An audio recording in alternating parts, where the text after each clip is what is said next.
In the middle of a vast lake where water met sky and reeds whispered with the wind, rose gardens that did not rest on solid ground. They floated.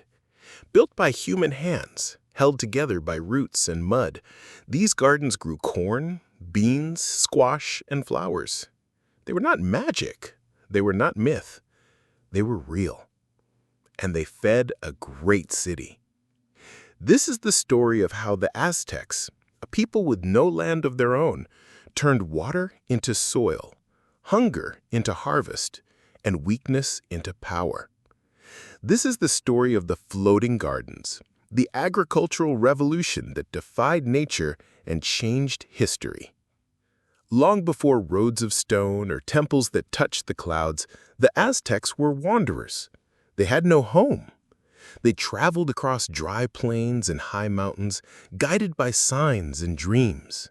Their priests said a god had told them to search for an eagle perched on a cactus eating a snake. When they saw that sign, they would know where to build their city. For over 100 years they walked.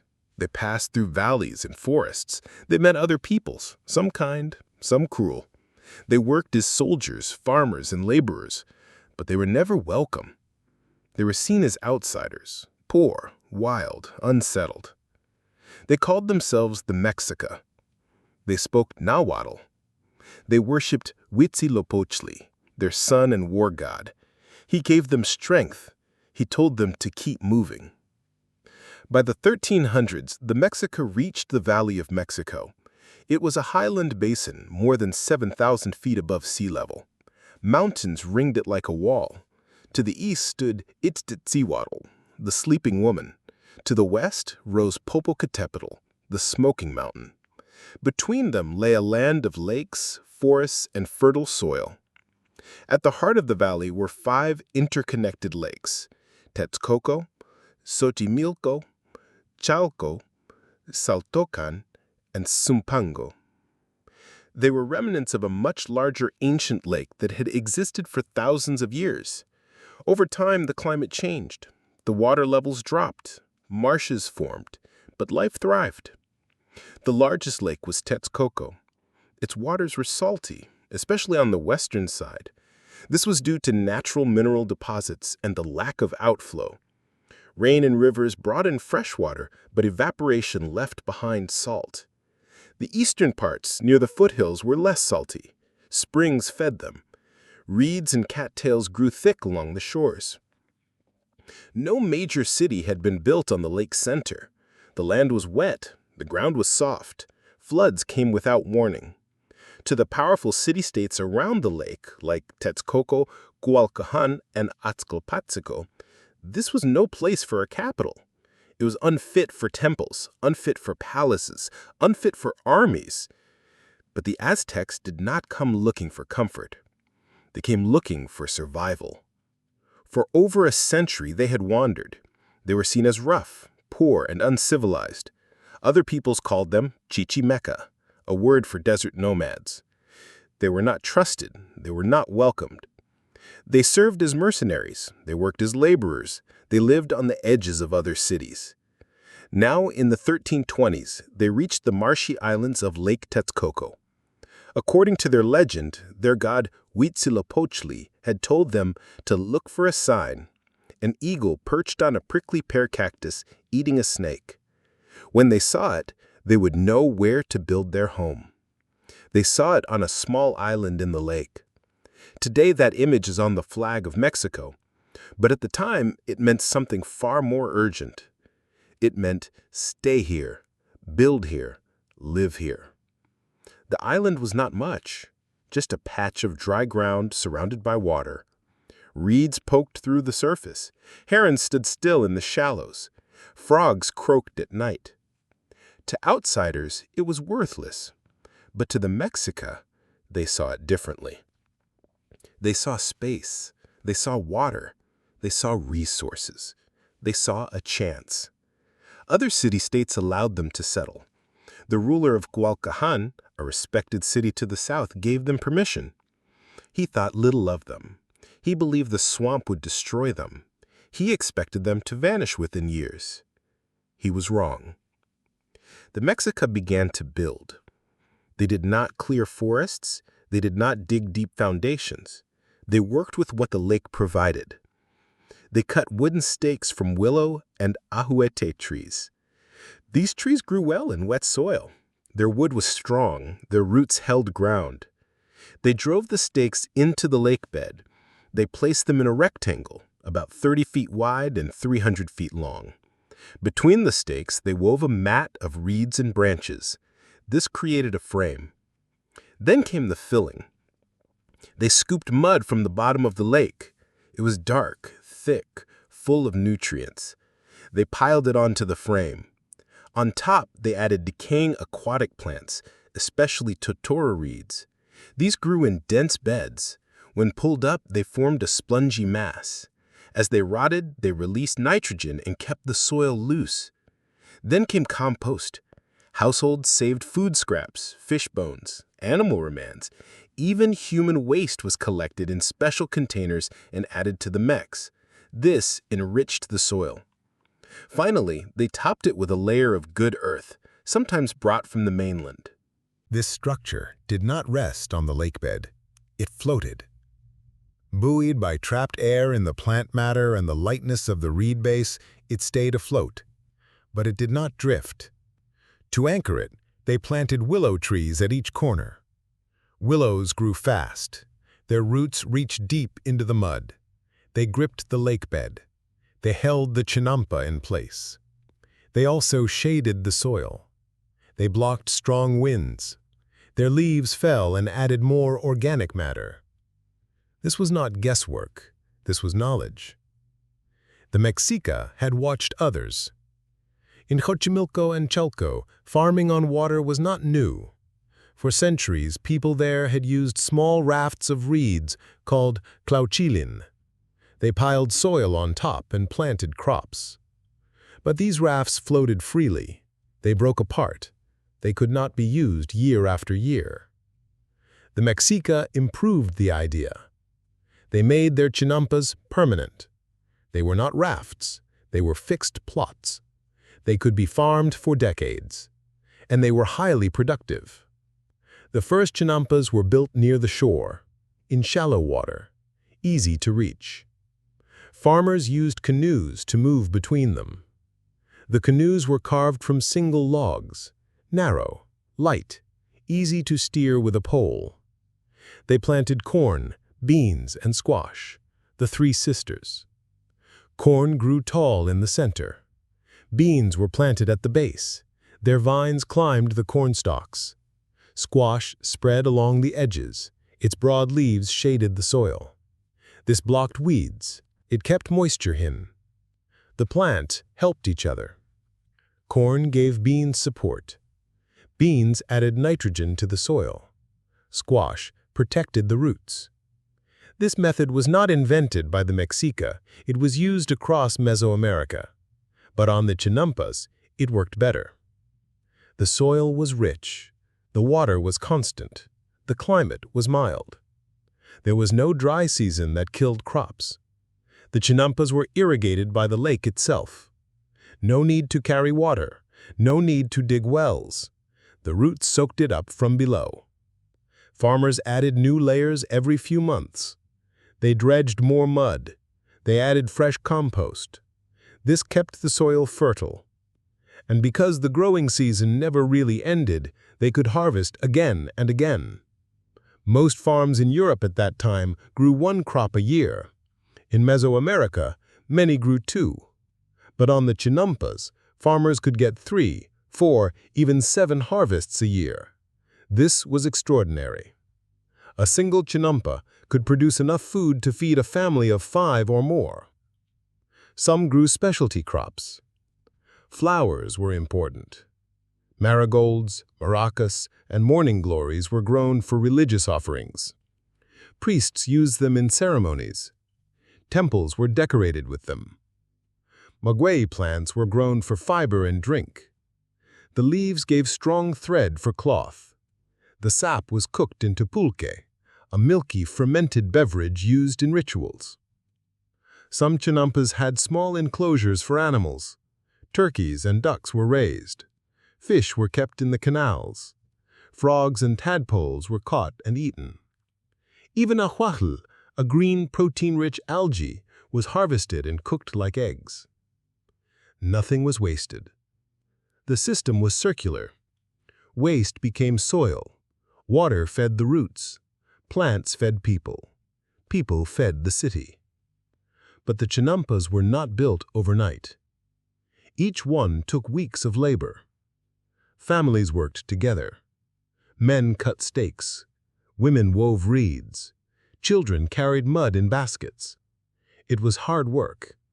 No wheels, no draft animals, no metal tools. They used wooden koas, digging sticks with fire-hardened tips. They used stone knives.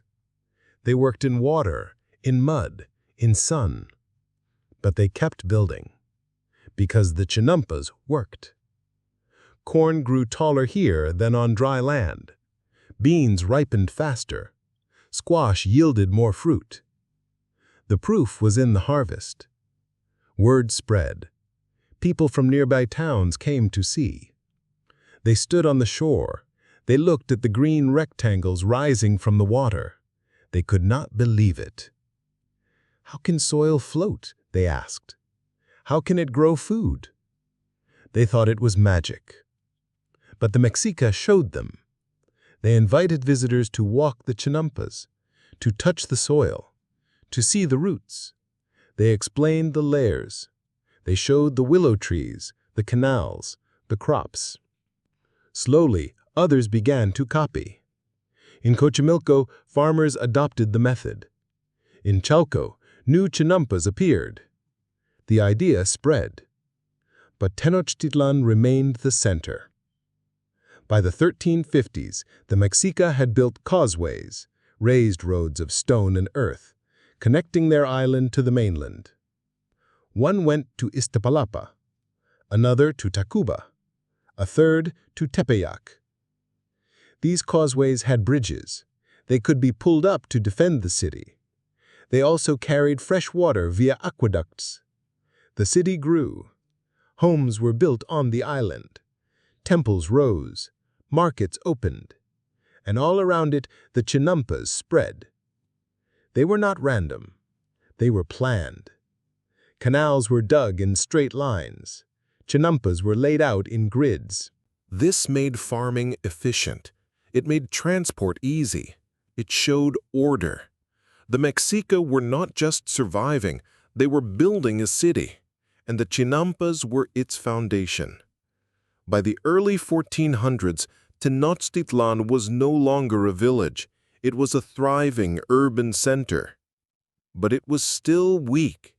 It paid tribute to Azcapotzalco, a powerful city ruled by the Tepanecs. The Tepanecs demanded corn, cloth, and labor. They controlled trade routes. They blocked Tenochtitlan's growth. The Mexica resented this. They wanted freedom. They wanted power. They knew that to be strong, they needed food. And food came from the chinampas. So they expanded them. They built new plots farther into the lake. They deepened the canals. They improved the dikes. They stored surplus grain. They were preparing. Then came Itzcoatl. He became ruler in 1427. He was not born to power, but he was chosen. He saw the truth. Tenochtitlan could not grow under Tepanec rule. He needed allies. He found them.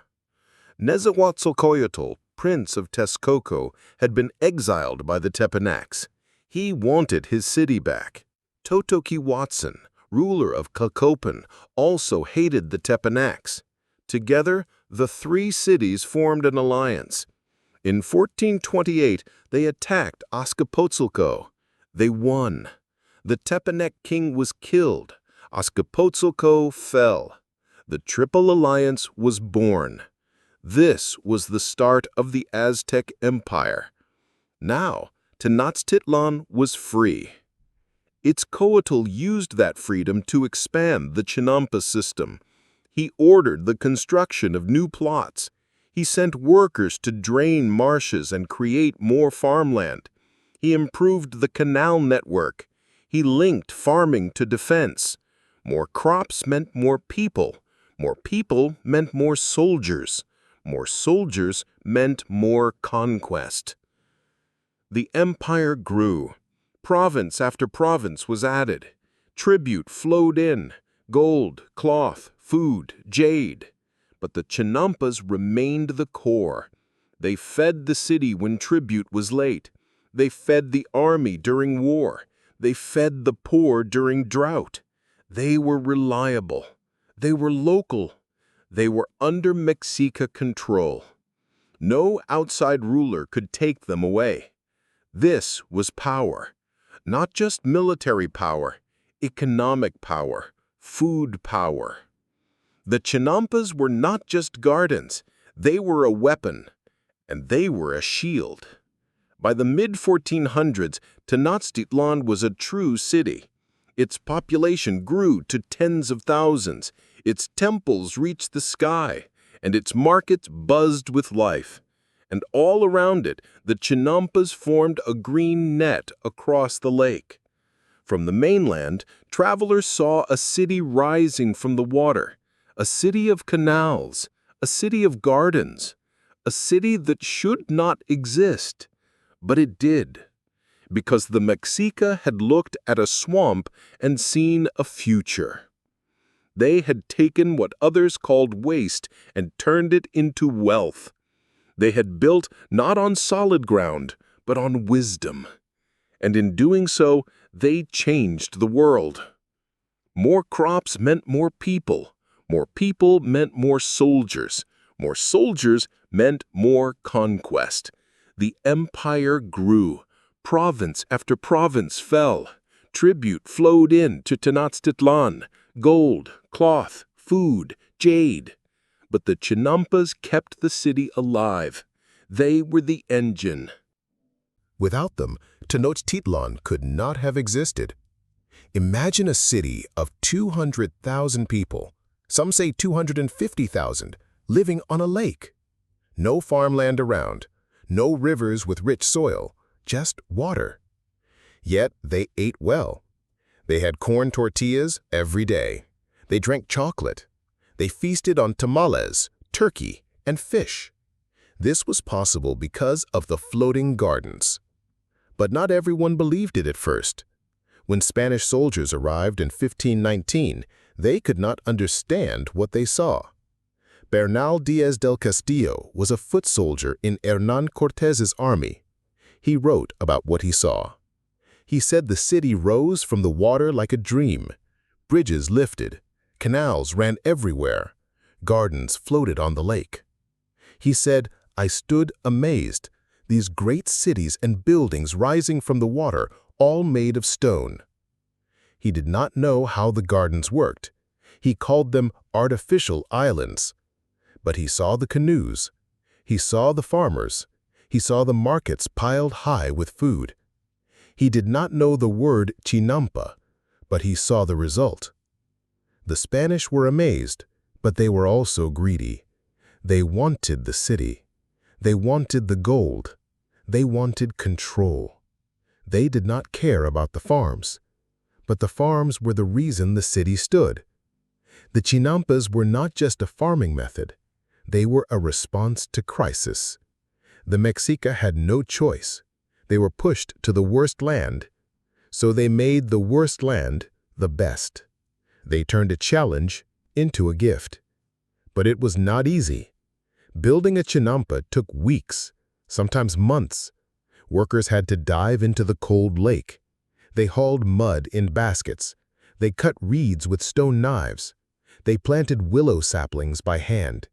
It was hard labor, done by common people. There were no machines, no wheels, no animals to help. Just hands, just backs, just time. And yet, they built thousands. At their peak, the chinampas covered nearly 9,000 hectares. That is more than 22,000 acres, a sea of green on a sea of water. They fed the city. They fed the army. They fed the empire. But they also fed the gods. The Aztecs believed the world needed balance. The sun needed blood. The earth needed offerings. The crops needed prayer. Every planting season began with ceremony. Priests burned incense. They sang. They made offerings of food, flowers, and sometimes blood. They asked Tlaloc, the rain god, for water. They asked Chicomecoatl, the corn goddess, for a good harvest. Farmers listened. They followed the calendar. They planted when the priests said to plant. The agricultural year had cycles: the dry season, the rainy season, the harvest festivals. Each month had a name. Each festival had a purpose. For example, in the month of Huitozotli, the first ears of corn were offered to the gods. In Xilomanitzli, young maize was celebrated. The chinampas were not just farms, they were sacred spaces. But they were also political tools. The rulers of Tenochtitlan knew that food meant power. Whoever controlled the chinampas controlled the city. They did not own the land, but they controlled its use. They assigned plots. They collected surplus. They stored food in granaries. In times of drought or war, the city could feed its people. This made Tenochtitlan stable. Other cities fell to famine. Tenochtitlan did not. The chinampas were a shield, but they were also a target. Enemies knew that if the canals were blocked, the city would starve. So the Aztecs built defenses. They dug deep canals. They built dams to separate fresh water from salt water. They placed wooden stakes in the water to stop enemy canoes. They trained farmers to fight. The chinampas were both peaceful and strategic. One turning point came during the reign of Moctezuma I, who ruled from 1440 to 1469. He faced a terrible famine in the 1450s. Drought hit the valley. Crops failed on the mainland. People starved. But the chinampas kept producing. Because they were irrigated by the lake, they did not depend on rain. Moctezuma saw their value. He ordered the expansion of the chinampa system. He sent engineers to map the lake. He built dikes to separate fresh water from salt water. He also launched new conquests to bring in food from other regions. But the chinampas were his safety net. They saved the city. After the famine, the chinampas was seen not just as farms, but as lifelines. Another leader, Ahuitzotl, ruled from 1486 to 1502. He was a warrior king. He expanded the empire farther than ever, but he also cared about farming. He repaired the dikes. He deepened the canals. He built aqueducts to bring fresh water to the city. He knew that war needed food, and food needed water. So he protected the system. The chinampas were not perfect. They had limits. The soil had to be renewed. Every few months, farmers added new mud and compost. If neglected, the chinampa would sink or rot. Weeds grew fast. Pests came. Frogs, insects, and birds could damage crops. Farmers had to work constantly. There was no rest. But the yield was worth it. A single chinampa could feed a family of 5. Some fed more. Markets in Tenochtitlan were full of produce from the chinampas. The great market of Tlatelolco was one of the largest in the world. Every day, thousands came to buy and sell. Corn, beans, tomatoes, herbs, flowers, medicines. All came from the floating gardens. Merchants carried goods to other cities. They traded chinampa produce for obsidian, cotton, and feathers. The economy grew. But not everyone benefited equally. Nobles lived in stone palaces. They ate exotic foods. They wore fine cloth. Farmers lived in simple huts. They wore cotton or maguey fiber. They worked from dawn to dusk. Yet they were respected. Without them, the city would fall. The chinampas were a communal effort. No one person built them alone. Families worked together. Neighborhoods helped each other. Knowledge was passed down. How to weave the reeds, how to layer the mud, how to plant the crops. It was a quiet wisdom, not written, not carved in stone, but lived. Children learned by doing. This knowledge was as valuable as gold, but it was fragile. It depended on peace, on order, on water. And water could change. Lake Texcoco was not stable. It had floods. It had droughts. Its level rose and fell. The Aztecs learned to control it. They built dikes across the lake. One of the most important dikes was that of Nezahualcóyotl. He was the wise ruler of Texcoco, an ally of Tenochtitlan. He designed a great dike to separate the fresh water of the east from the salty water of the west. Built in the late 1400s, it was over 16 kilometers long. It had gates. It had bridges. It had watchtowers. It protected the chinampas from saltwater intrusion. It also controlled floods. It was a marvel of engineering. Workers labored for years to build it. It saved the farms. It saved the city. The dike showed that the chinampas were not just farms. They were part of a larger system.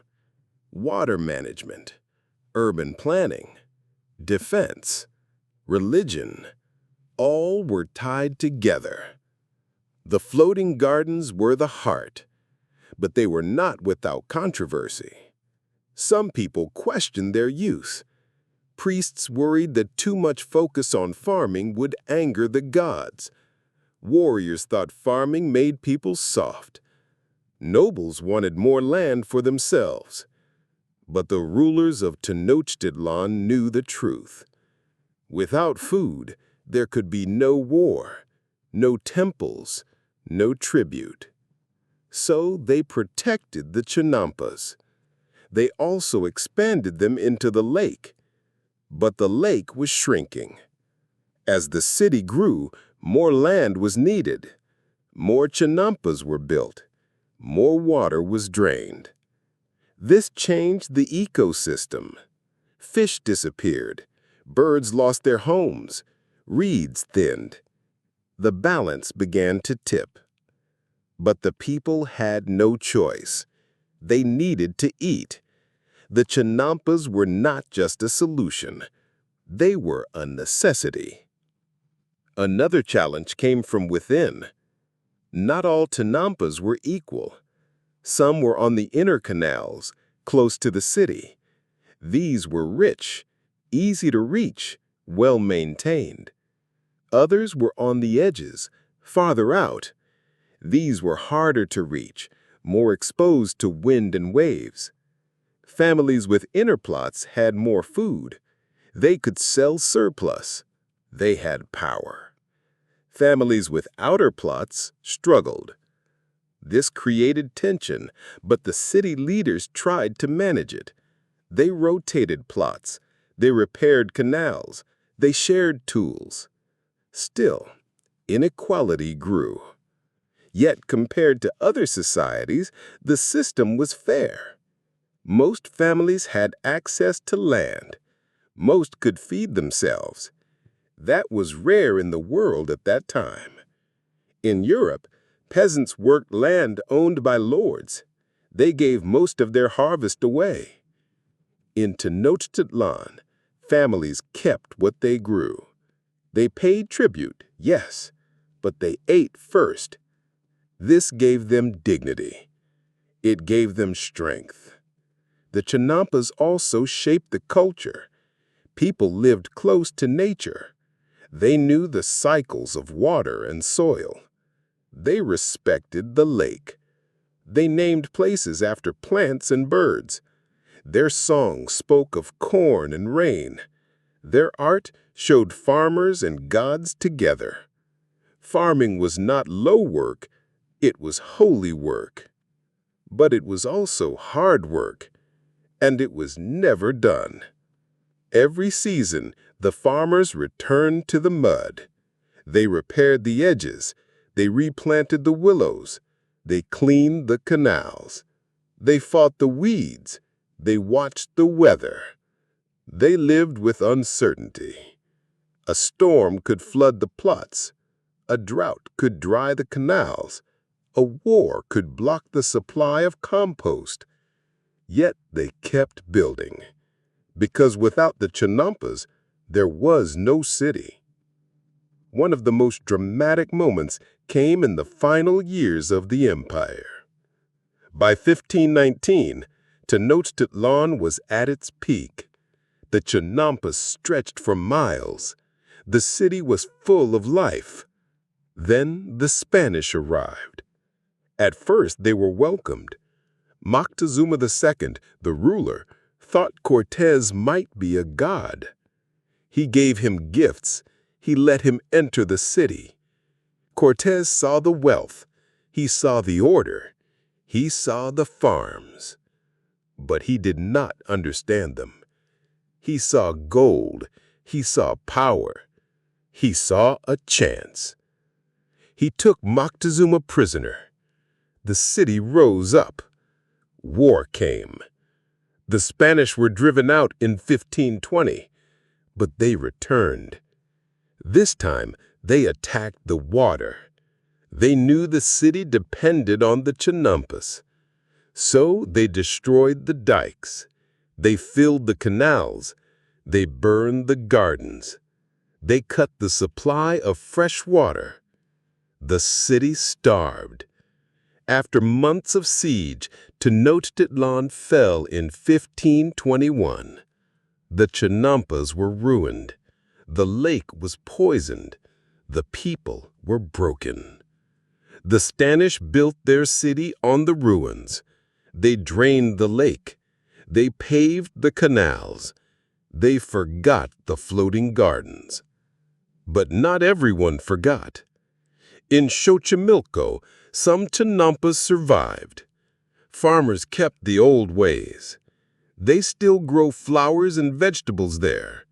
But the great system of Tenochtitlan was gone. It had fed a city. It had built an empire. It had turned water into life. And then it was erased. The story of the chinampas is not just about farming.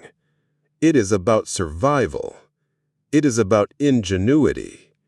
It is about a people who had nothing and made something. They did not conquer the land. They worked with it. They listened to it. They used what was there. And in doing so, they created one of the greatest agricultural systems in human history. No machines, no steel, no written plans, just knowledge, just labor, just will. The floating gardens were not magic. They were human. And that is the most powerful thing of all. Today, few know their name, but in their time, they fed a world. They were the quiet engine of an empire. They were the roots beneath the stone. They were the reason Tenochtitlan stood.